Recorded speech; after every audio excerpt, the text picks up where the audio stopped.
అక్కలు అన్నలు తమ్ముళ్ళు చెల్లెలు పెద్దలందరికీ తెలంగాణ మట్టి ప్రేమించి యువతకు ప్రజలందరికీ నా హృదయ నమస్కారాలు. ఈ రోజు ఈ మహాసభ వేదికను నన్ను ముఖ్య అతిథిగా పిలిచిన పిఎస్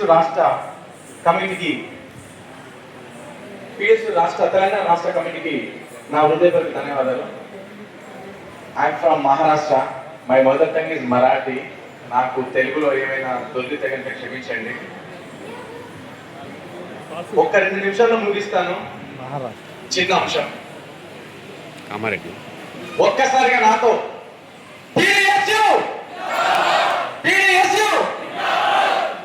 ఇందాక సార్ మాట్లాడుతున్నప్పుడు నాకు కొంచెం బాధేసింది. సార్ అడిగారు ఒక మాట, ఎంతమంది ఉన్నారు ఇక్కడ సైన్యం అని, 1 man army 2 man army అని చెప్పేసి నిజంగా బాధ అనిపించింది. మనలో ఎందుకు ధైర్యం లేదు అంటే నాకు అనిపించింది, ఎందుకు అసలు మాట్లాడడానికి ధైర్యం కలగట్లేదు. ఈ సభలో ఒక 4 కోట్ల మధ్యలో మనం చర్చించి మాట్లాడలేకపోతున్నాం. బయటే మాట్లాడగలుగుతాం, ఈ సమస్య గురించి పోరాడగలుగుతాం. చెప్పండి. ఎస్, ఒకసారి సార్ అడిగింది చాలా చాలా చాలా బాగా అనిపించింది. ఎందుకంటే ఒక బాగా మరుగుతున్న వాటర్లో మనం ఒకవేళ కింద మంట పెడితే బాగా మరిగింది అనుకోండి, అది ఏదో రోజు ఒక రోజు ఉప్పొంగుతూ ఉంటుంది. అరే మన సమస్యలు మన కంటి ఎదురుగా ఇంత పెద్ద పెద్ద సమస్యలు చూస్తున్నాం, ఎవరికి రక్తం ఉడకట్లేదా లేదా ఒకరు గుర్తు చేయాలా మనకి, అరే మన రక్తం ఉడకాలి, మన పోరాడాలని చెప్పాలా. మనం చూస్తున్నాం కదా, ఇంకా 78 years అవుతుంది స్వాతంత్రం వచ్చి, ఇంకా విద్య కోసం వైద్యం కోసం, అరే మా కాజ్ కోసం మాకు చదువు కావాలబ్బా, ఇంకా మాకు రోడ్లు కావాలబ్బా అని అడుగు తింటున్నాం కదా. ఇంకా ఇలాంటి పరిస్థితుల్లో ఉన్నాం మనం. బేసిక్లీ ఏంటంటే స్వాతంత్రం వచ్చిందని మనం అనుకుంటున్నాం కానీ ఇంకా బానిసత్వంలోనే ఉన్నాం. ఇది నమ్మినా నమ్మకపోయినా వాస్తవం. ఎందుకంటే సార్ చెప్పిన మాటల్ని ఒక్కసారి పరీక్షించుకోండి. చాలా సార్ మీరు దేశమంతా తిరిగారు, చాలా గొప్ప గొప్ప మేధావులను కలిశారు, మీరు చాలా చేశారు. రాబోయే ఏవైతే ఘటనలు ఉన్నాయో, రాబోయే సంఘటనలు ఉన్నాయో మాకు చెప్తున్నారు. అది ఒక గొప్ప అవకాశం మనకి. ఎందుకంటే జరగబోయే పరిస్థితులని ముందుగా అనాలిసిస్ చేసి మనం చెప్తున్నప్పుడు డెఫినెట్లీ ఈ భవిష్యత్తు అంతా కూడా మన చేతిలోనే. విద్యార్థులు మార్చకపోతే జీవితాన్ని ఎవరు మారుస్తారు? ఎవరు మారుస్తారు చెప్పండి? 75 years నుంచి 78 years మార్చడం మన నిధులు వచ్చి మళ్ళీ అదే ఉద్యోగాల కోసం ఫైట్ చేస్తాం, మళ్ళీ అదే చదువు కోసం ఫైట్ చేస్తాం. మళ్ళీ మంచి దగ్గర నాకు ఒక క్వశ్చన్ మార్క్ అండి ఎప్పుడు కూడా, దయచేసి అంటే ఇలాంటి క్వశ్చన్స్ అడగచ్చు లేదు తెలియదు. చూడండి, ఒకప్పుడు స్కూల్స్ అని ఎవరు ఇచ్చేవాళ్ళండి ఫెసిలిటీస్? అంటే ఇప్పుడు ఉద్యమం కాదు, అప్పటి ఉద్యమం చాలా పవర్ఫుల్. ఇప్పుడు ఉద్యమం లేదనుకుంటా. ఎందుకు చెప్పనా, ఇప్పుడు చూడండి 4 గోడల మధ్య మనం గర్జించి మాట్లాడలేకపోతున్నాం. ఎందుకు? భయం, బిడియం. ఇప్పుడు మాట్లాడేస్తే ఏమనిస్తారు, అమ్మో నేను చెప్పాలవుతా, అమ్మో ఇలా చెప్పేస్తే ఏమైపోతుంది. ఈ ఫీలింగ్స్ అని మనలో ఉండడం వల్ల దీన్ని బేస్ చేసుకుంటున్నాం అందరూ. ఈ బేస్ నుంచి మనం కొంచెం బయటకు రావాలి. గట్టిగా మాట్లాడే సామర్థ్యం మన దగ్గర ఉన్న తరతరాలుగా ఇదే జరుగుతుంది. మన దగ్గర ఉన్న పవర్ని, మన దగ్గర ఉన్న విధానాన్ని అణిచివేస్తూ మనం కృంగతీస్తూ ఫైనాన్షియల్ గా ఏదో రకంగా అందరు చదువుకుంటే గొప్ప వాళ్ళు అయిపోతాం కదా, క్వశ్చన్ చేసే వాళ్ళు అయిపోతాం కదా. ఆ చదువు ఎప్పటికీ మనం తెచ్చుకోవాలి, పోరాడి తెచ్చుకోవాలి. మాకు కావాలి, అయి భూమి మనదయ్యా, అమ్మ వాడేవాళ్ళు అడిగేది మనం అర్థం కాదు. భూమి మనది, చదువు మనది. అని ప్రభుత్వాలు మనకు మీకు క్వశ్చన్ మార్క్ చూడండి ఒకసారి. స్వేచ్ఛగా మీరు సార్ అనిందాక స్వేచ్ఛ మనం బతకగలుగుతాం అంటే 100% లేదు. స్వేచ్ఛగా ఉద్యోగం రావడానికి ఎన్ని కష్టాలు పడాల్సి వస్తుంది. ఆ ఉద్యోగం వచ్చిన తర్వాత వచ్చే శాలరీ మీరు మనస్ఫూర్తి చెప్పండి, ఆ వచ్చే శాలరీ టీడీఎస్ కట్ చేయకుండా మీ చేతికి వస్తుందా? కష్టం ఎవరిది? మీది. శాలరీ ఎవరిది? మీది. కానీ మీకు అర్హత లేదు తీసుకోవడానికి. ఎందుకు? అక్కడ కన్నం చేశాక చేతికి వస్తుంది. ఒక ప్రొడక్ట్ వల్ల మీ ప్రొడక్ట్ బయటకు వెళ్ళి ఒక ప్రొడక్ట్ కొంటున్నారు కదా, ఆ ప్రొడక్ట్ 100% మీ జిఎస్టీ కాకుండా ఇంకోటి దేశ భవిష్యత్తు మార్చడానికి అంటారు కదా సార్. దేశ భవిష్యత్తు మార్చడానికి ఒక పౌరుడిగా నేను చేస్తాను. ఓకే, అందరం చేస్తున్నాం కదా. ఎందుకంటే ఇంకా చదువు కోసం ఫైట్ చేయాల్సి వస్తుంది? ఎందుకంటే వైద్యం కోసం ఫైట్ చేయాల్సి వస్తుంది? ఎక్కడండి గవర్నమెంట్ స్కూల్స్, ఎక్కడండి గవర్నమెంట్ కాలేజెస్, ఎక్కడ ఫెసిలిటీస్ ఉన్నాయి? అంటే ఎక్కడో ఒక దగ్గర ఒకటి ఇచ్చేసి సరిపోతుందా? ఏమైపోతుంది మన సంపద, ఏమైపోతుంది మన డబ్బంతా? సో ఇదంతా ఒక క్వశ్చన్ మార్కులో ఉంటుంది. ఎందుకంటే ఎప్పుడైతే మనం గట్టిగా ఫైట్ చేయగలుగుతామో ఆ రోజే ఇవన్నీ మళ్ళీ బయటకు వస్తాయి. సో కొన్ని పదాన్ని నేను రాసుకున్నాను, ఎందుకంటే నాకు స్టేజ్ మీద చాలా ఎక్కువ నేను అసలు మాట్లాడాను. చాలా సంవత్సరాల తర్వాత నేను స్టేజ్ మీద మాట్లాడుతున్నాను. చాలా సంవత్సరాలు కాదు, నేను మాట్లాడింది చాలా తక్కువ. నేను ఒక 11 సినిమాలు హీరోగా చేశాను, కానీ ఏ రోజు కూడా స్టేజ్ మీద లేదు. ఎందుకంటే నాకు స్టేజ్ పేరు ఎక్కువ అని చెప్పేసి.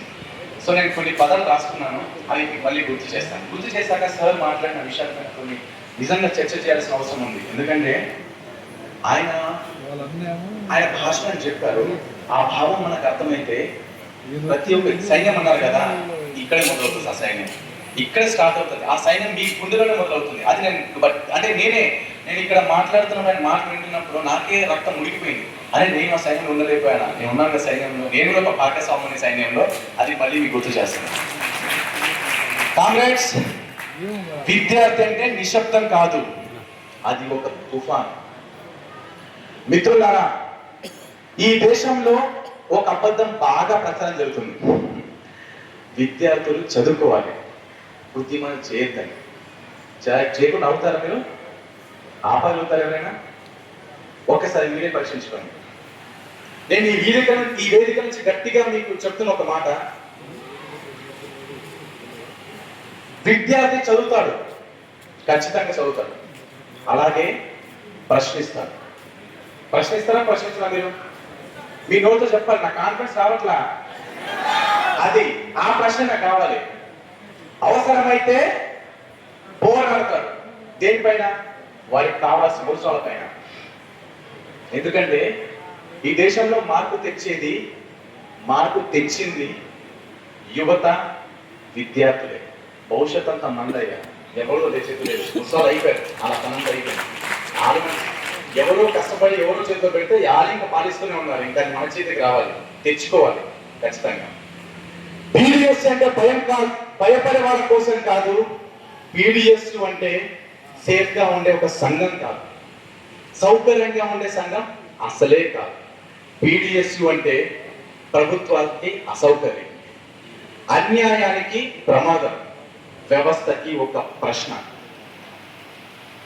ఫీజులు పెరిగితే పీడిఎస్ నిలబడింది, క్యాంపస్ లో అన్యాయం చేస్తే పీడిఎస్ గర్జించింది, విద్యను వ్యాపారం చేస్తే పీడిఎస్ పోరాటం చేసింది.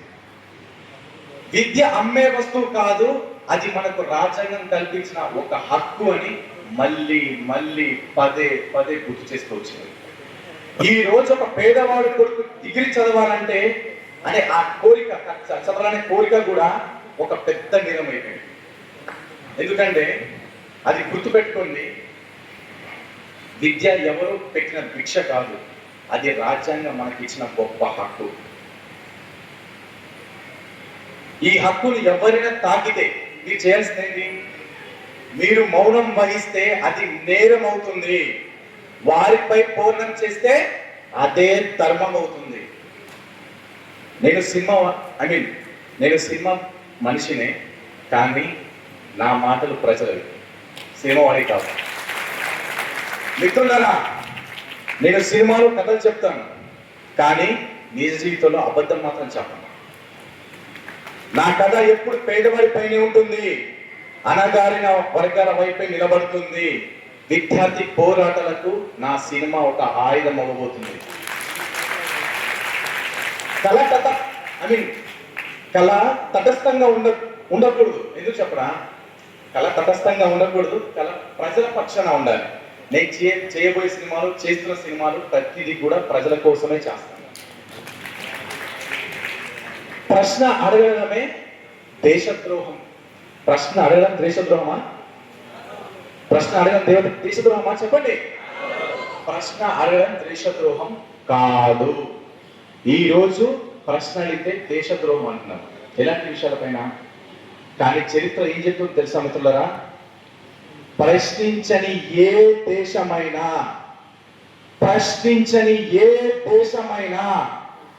బానిసగానే మారుతుంది.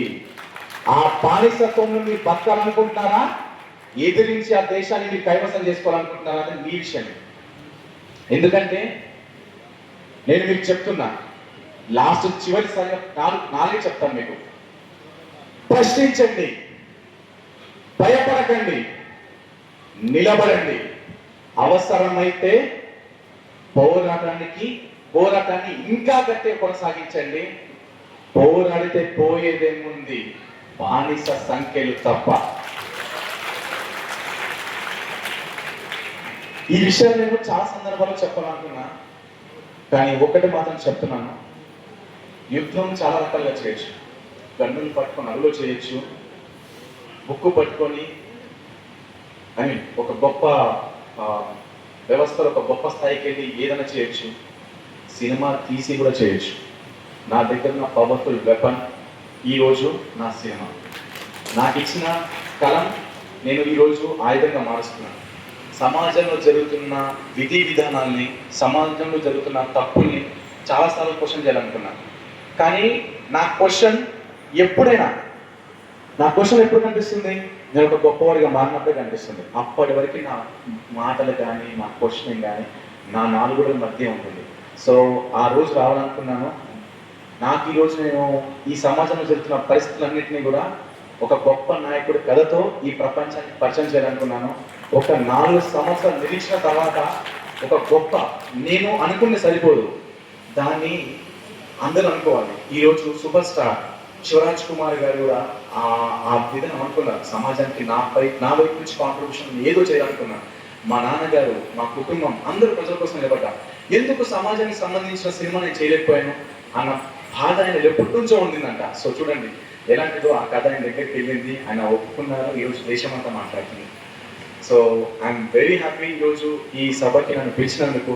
సార్ చెప్పిన మాటల్ని నాకు ఎంత లోతుగా తీసుకెళ్ళాయంటే, నేను మళ్ళీ మీ అందరికీ ఒక విషయాన్ని గుర్తు చేద్దాం అనుకుంటున్నాను.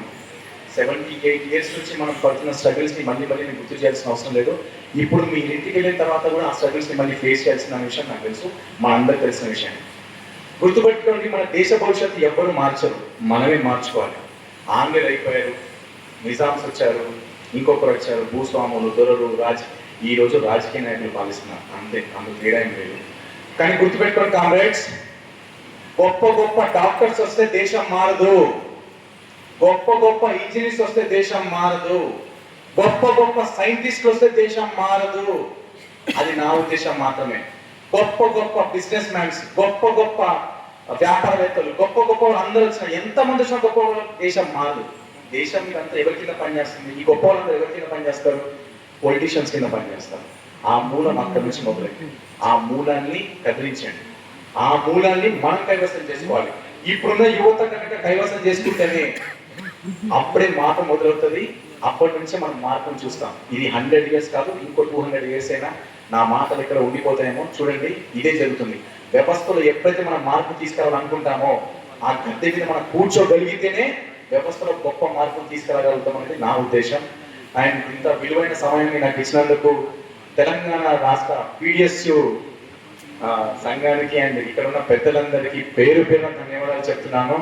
జై తెలంగాణ. కామ్రేడ్స్ అందరికీ పాదాభివందనాలు.